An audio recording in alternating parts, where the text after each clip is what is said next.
There are new Republican tactics that are raising fresh concerns about potential efforts to undermine the 2024 presidential election. This includes the crucial swing state of Georgia, where Vice President Kamala Harris and her running mate Tim Walz are campaigning today. And by the way, they're going to give their first joint interview there tomorrow. Looking forward to that. Georgia, you'll recall, is where former President Trump pressured a state official to find him votes when he lost there in 2020. This time, the Republican-controlled state election board that's in focus.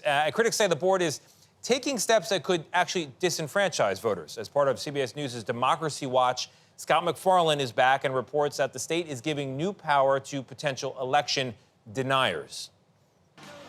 Early August, at a rally in Atlanta, we have to make sure that we stop them from cheating. Former President Donald Trump gave a shout-out to 3 Republicans on a little-known government committee. 3 people are all pit bulls fighting for honesty, transparency, and victory. They're fighting. Those Georgia State Election Board members just changed the rules for how the state could certify votes in the 2024 election. Are they here? Where are they? Where are they? Where are they? Thank you. We sat down with Sally Grubbs, a Cobb County Republican Party official who introduced one of the new rules approved by the state board. Some of the pushback is these rules are fixing a problem that doesn't exist. The elections have been fair. There's a lot of human error that can happen.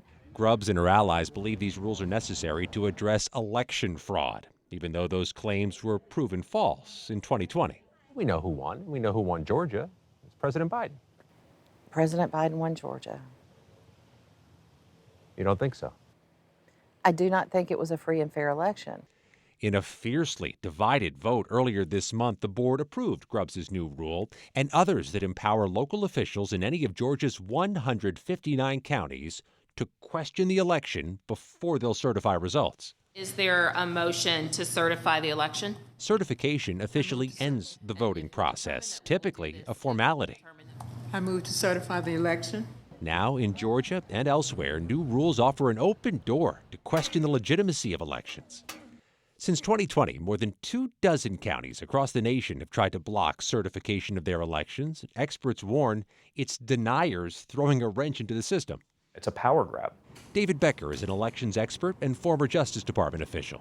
There's a way to challenge it through a legal process with evidence before a court. Not at certification. But not at certification. And for political appointees to claim the power to say, we don't like the way the election turned out, so we're going to hold this up, is corrosive to our democracy.